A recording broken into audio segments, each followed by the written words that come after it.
মুসলমান ভাইদের আমার, মহান আল্লাহ পাক রব্বুল আলামিন সূরা নিসা 40 নম্বর আয়াতের ভিতরে বলেন, ইন্নাল্লাহা লা ইয়াযলিমু মিসকালা যাররা ওয়া ইন তাকু হাসানাতান ইউদাইফহা ওয়া ইউতি মিন লাদুনহু আজরান আযীমা। ইন্নাল্লাহা লা ইয়াযলিমু মিসকালা যাররা, নিশ্চয় আল্লাহ পাক রব্বুল আলামিন লা ইয়াযলিমু জুলুম করেন না, মিসকালা যাররা সরিষার পরিমাণ, যাররা পরিমাণ আমাদের উপর জুলুম করেন না।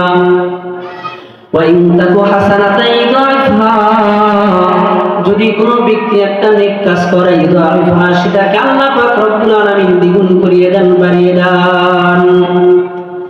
ওয়া ইউতি মিন লাদুনহু আজরান আযীমা, শুধু তাই না, নেক কাজ করলে একটাকে দ্বিগুণ হারে বাড়িয়ে তিনি ক্ষান্ত হন না।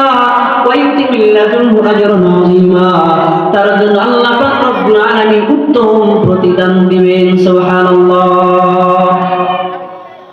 মুসলমান ভাইদের আমার, আল্লাহ পাক রব্বুল আলামিন বললেন আমাদের উপর জুলুম করেন না, কিন্তু আমরা তো দেখতেছি আমরা সকলেই জুলুমের শিকার। কেমনে জুলুমের শিকার বুঝলাম না, তাহলে মনোযোগ দিয়ে শুনুন, গভীর মনোযোগ।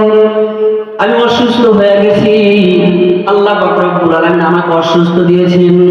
আর কত মানুষ সুস্থ, কিন্তু আমার ভিতরে খালি অসুখ আর অসুখ। আমাকে অসুখ দিলেন, আমার উপরে জুলুম চাপা দিলেন। এলাকার সকলের ধন সম্পদ আছে, কিন্তু আমার ধন সম্পদ নাই। আমি খুবই গরিব, 2 বেলা খাই, 1 বেলা পাই না, 1 বেলা পাই, 2 বেলা পাই না, এমন গরিব। তাহলে আমাকে অভাব অনটন চাপিয়ে দিয়েছেন। অনেক মানুষ আছে দেখতে কত সুন্দর, ফর্সা, লম্বা, মোটা, দেখতেই ভালো লাগে, কিন্তু আমি চিকন, আবার চেহারা কালো, আমাকে ভালো দেখা যায় না, আমাকে এলাকার মানুষ দাম দেয় না, আমাকে ভালো দেখা যায় না, বিশ্রী দেখা যায়। তাহলে এটাও তো আমার উপর জুলুম। মোট কথা সব দিক দিয়ে দেখতেছি আমার উপর খালি জুলুম আর জুলুম, কিন্তু আল্লাহ তাআলা তো বললেন যে তোমাদের উপর কোনো জুলুম দেওয়া হয় না, ছুরি পয়সা পরিমাণ জুলুম করা হয় না। তাহলে কি করে মিথ্যা, কখনো মিথ্যা হবে না মুসলমান। তাহলে যে আমাদের উপরে বালা মুসিবত, এই টেনশন, পেরেশান, রোগ ব্যাধি যে আমাদের উপর চাপিয়ে দেওয়া হয়েছে, তাহলে এটা কি জুলুম না? না না, এটা জুলুম না। তাহলে এটা কি? এটা হলো আল্লাহ পাক রব্বুল আলামিন সূরা শুরা 30 নম্বর আয়াতের ভিতরে বলেন, ওয়া মা আসাবাকুম মিন মুসিবাতিন ফাবিমা কাসাবাত আইদিকুম ওয়া ইয়াফু আন কাসীর। ও মুসলমানরা, মনোযোগ দিয়ে শোনো, ওয়া মা আসাবাকুম মিন মুসিবাত, তোমাদের উপরে কোনো প্রকার বালা মুসিবত আসে না। ফাবিমা কাসাবাত আইদিকুম, তার মানে যে তোমার কাছে আসে আর তোমাদের কাছে আসে, এটা হলো তোমাদের হাতের কামাই। ফাবিমা কাসাবাত আইদিকুম, তোমরা 2 হাত দিয়ে যে কামাইগুলো করো, তাহলে আমরা 2 হাত দিয়ে কি কাজ করি? এগুলো বড় গুনার কাজ। আমরা গুনাহ করার কারণে আল্লাহ পাক রব্বুল আলামিন আমাদেরকে অসুখ বিসুখ দেন, বালা মুসিবতে ফেলেন, অভাব অনটন দেন, সমস্ত প্রকার বালা মুসিবত, টেনশন, পেরেশান দিয়ে ভরপুর করে রাখেন। তার 1 নম্বর কারণ হলো গুনাহ।